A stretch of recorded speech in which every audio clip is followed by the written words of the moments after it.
made the phone call on September 13th, it was because I saw the pictures of him standing on top of the pile saying that we were going to smoke the evildoers out that did this to us. I met Thomas at Walter Reed Army Medical Center shortly after his return from Baghdad, Landstuhl, where he was sent, and then to Walter Reed. Thomas was very medicated when I met him, not altogether communicative, but I did have a very informative chat with his mother, who told me about the nature of his injury, and I just looked at this 26-year-old young man lying there who can't walk, and I thought that the American people should see this. This is the most sanitized war in history. Less than 5% of us have sacrificed. People are not seeing what is happening behind. This story is playing itself out thousands of times over in this nation. People who are families of people who've come home very seriously injured. Turns the whole family upside down, as you will see in our film. Well, I mean, I had always considered myself politically aware. And I mean, after 9/11, I joined the military to go after the people who had attacked us. And I guess I became more politically motivated once I realized that my feelings of patriotic goodwill were going to be subverted into a war that was unjust and unnecessary.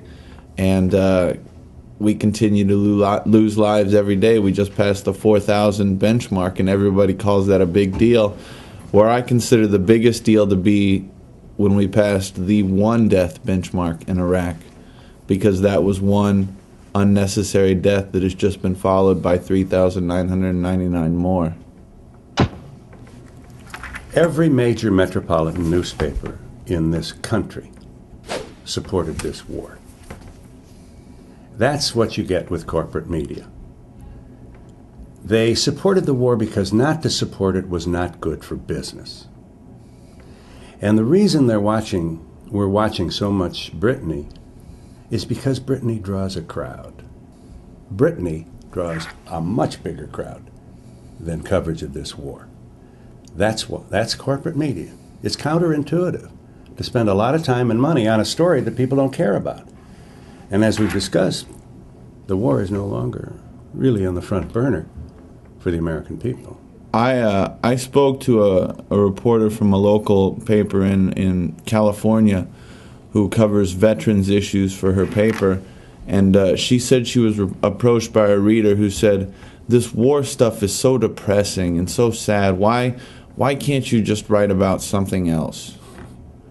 And that just shows a major problem. Is yes, the war may be depressing, but those are American lives and Iraqi lives that are being lost every day for a failed reason, and for reasons we should have never invaded that country in the first place. So while yes, it may be depressing, but that doesn't mean it needs to be taken off of media coverage completely.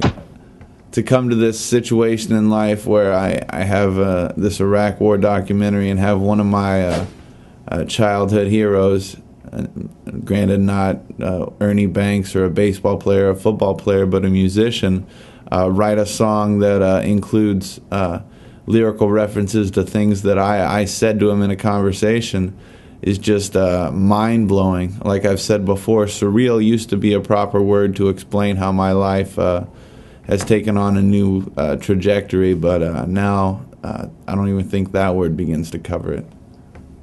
Well, I hope it serves as a counter-recruitment tool, that kids realize that there are more decisions that need to be put, more thought and decision-making that needs to be put into an idea of joining the military right now, and that if they are planning an enlistment, which is a honorable and very noble thing to do, maybe they can just wait to see who gets elected in 2009.